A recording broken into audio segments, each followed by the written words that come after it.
Topic है वो है हमारा पैरेलल कॉम्बिनेशन। ठीक है, जैसे हम सीरीज क्रम करते थे वैसी सेम पैरेलल है, लेकिन इसमें किस चीज का ध्यान रखना है वो आप इस वीडियो में देखिए। देखिए, सपोज हमारे पास एक रेजिस्टेंस है R1, दूसरा रेजिस्टेंस है हमारे पास R2 और तीसरा रेजिस्टेंस सपोज हमारे पास है R3। ठीक है बेटा, और ये तीनों रेजिस्टेंसेस एक बैटरी जिसका वोल्टेज है V उससे कनेक्टेड है। ठीक है, तो जैसे मैंने सीरीज कॉम्बिनेशन में आपको बताया था, आपको अगर सीरीज और पैरेलल कॉम्बिनेशन को पहचानना है तो आप क्या करेंगे, जो बैटरी का पॉजिटिव टर्मिनल है, मैंने आपको बताया था जो बैटरी का बड़ा डंडा होता है वो हमेशा पॉजिटिव टर्मिनल होता है और जो छोटा डंडा होता है वो निगेटिव टर्मिनल होता है। तो हमेशा जो करंट का फ्लो होता है वो पॉजिटिव टर्मिनल से निगेटिव टर्मिनल की ओर होता है। तो यहां इस सर्किट में जो करंट का फ्लो होगा वो होगा पॉजिटिव से निकलेगी करंट और निगेटिव पे एंड होगी। ठीक है, अब देखिए, जब पॉजिटिव टर्मिनल से करंट का flow, suppose I current flow हुई यहां से आई, और जब वो इस पॉइंट पर पहुंची, सपोज मैं इसको नाम दे रहा हूं पॉइंट ए, जब पॉइंट ए पर करंट पहुंची तो उसे देखिए दो रास्ते दिखे, एक रास्ता ये है और एक रास्ता ये है। तो इन R3 और R2 में क्या करंट आई फ्लो होगा? बिल्कुल नहीं होगा। क्यों नहीं होगा? क्योंकि आई करंट दो पार्ट्स में डिवाइड हो जाएगी। सपोज एक करंट है आपका I1 और दूसरा करंट है I2। ठीक है, I1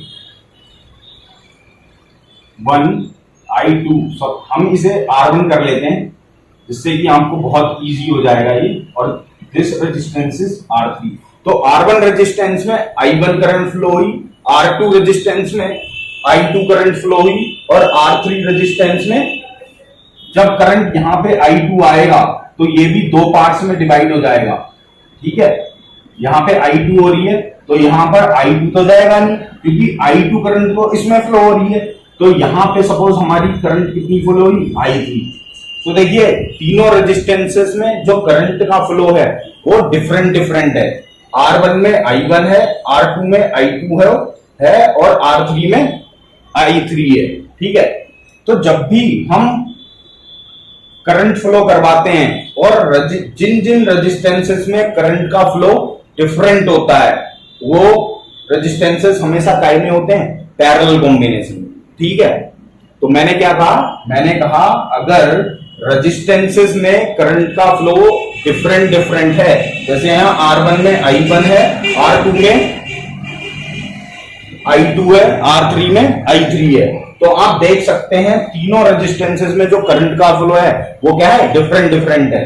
तो डिफरेंट होने की वजह से these resistances are in parallel combination. तो यहां से मैंने एक पॉइंट निकाला कि in parallel,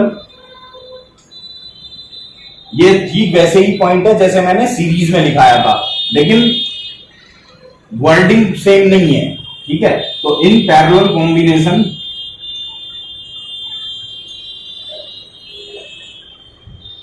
in each resistance the current is different। ठीक है, तो मैंने इस पॉइंट में क्या लिखा है? इन parallel combination in each resistances the current is different. R1 में डिफरेंट है, R2 में डिफरेंट है और R3 में डिफरेंट है। लेकिन जो दूसरा पॉइंट है, इसमें सीरीज में जब हमने करा था तो यहां पे करंट सेम था, लेकिन पैरेलल कॉम्बिनेशन में क्या है? करंट डिफरेंट है। तो दूसरा पॉइंट हमने सीरीज कॉम्बिनेशन में लिखा था कि सीरीज कॉम्बिनेशन में जो पोटेंशियल ड्रॉप होता है R1, R2 और R3 पर, वो क्या होता है? डिफरेंट होता है। लेकिन पैरेलल कॉम्बिनेशन में जो पोटेंशियल डिफरेंस है वो हमेशा सेम होगा। तो यही पॉइंट हम लिख रहे हैं, इन parallel combination the voltage drop at each resistances is same. इस पॉइंट का मतलब क्या है, इन parallel combination the voltage drop at each resistance is same. तो देखिए हमने वोल्टेज लिया था बैटरी का V, तो यहां R1 पे भी V होगा और R2 पे भी V होगा और R3 पे भी V होगा। तो इन दोनों कॉम्बिनेशन से हम क्या लिख सकते हैं, जो I है हमारी टोटल, क्योंकि स्टार्टिंग में I थी, ठीक है, तो I को हम क्या लिख सकते हैं, I1 plus I2 plus I3।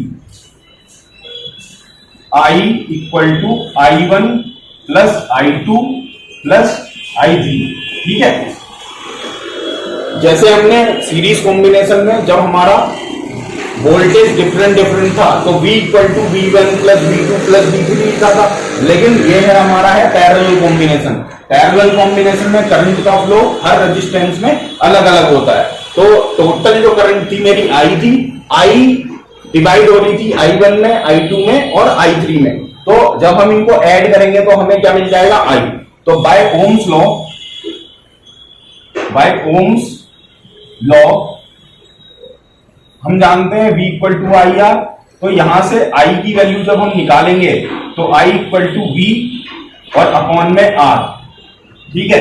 तो यहां पे देखिए मैंने लिख दिया V अपॉन R। ऐसे ही I1 की वैल्यू क्या हो जाएगी, V तो सब में सेम है, देखिए V, तो V का V ही रहेगा, लेकिन R की जगह R1 plus V upon R2 plus V upon R3, ठीक है। तो V अपॉन R ऐसी है।